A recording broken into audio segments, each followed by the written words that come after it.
Nata diri sa Aman Street. Ayan. Walking muna tayo. Kahit malamig. Ayan mga kabisaya, dito kasi taglamig ngayon dito sa bansang Kuwait.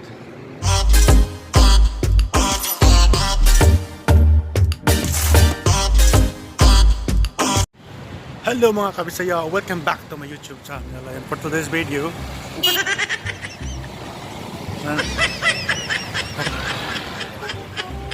ayan. Ayan, for today's video guys, nata diri sa Aman Street. Ayan. Walking muna tayo kahit malamig kasi kailangan nating mabawasan yung kinakain natin. Ayan.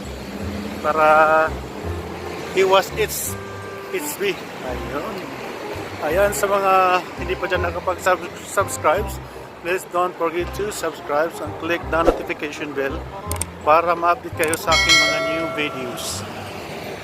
Ayan. Time check guys, ano na dito? 11:05 in the evening. Ayan. Walking muna tayo. Ayan guys, shout out ko pala dyan sa mga lahat ng nanonood. Just comment down below po kung meron po kayong itatanong regarding sa mga bawal dito sa Middle East, sa mga gustong mag-abroad, magpupunta sa Middle East. Ayan, i-type nyo lang dyan sa baba, sasagutin ko kayo isa-isa.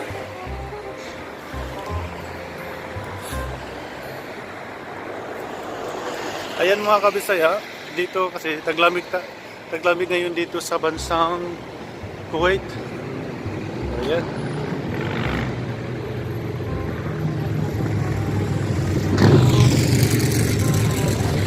Ayan, ito yung Aman Street.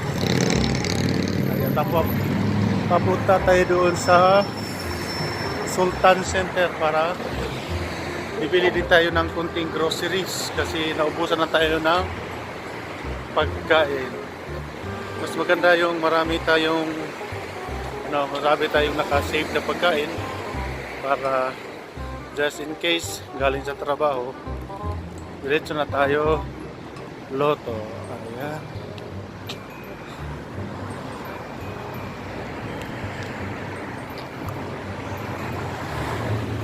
Ang buhay sa abroad mga kabisaya hindi talaga basta-basta kasi marami kang mga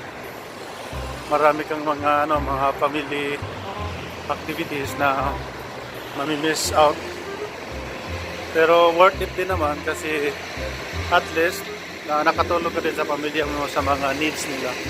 Pero hindi habang buhay na mag-abroad tayo, kaya sa mga OFW dyan, kailangan din yung maging wise. Huwag nyong ipadala lahat ng mga sahod nyo. Kailangan nyo din yun ng savings. Ayan, di ba? Savings din tayo guys. Kasi kung hindi tayo mag-savings, tayo din yung kawawa sa huli. Kaya be wise.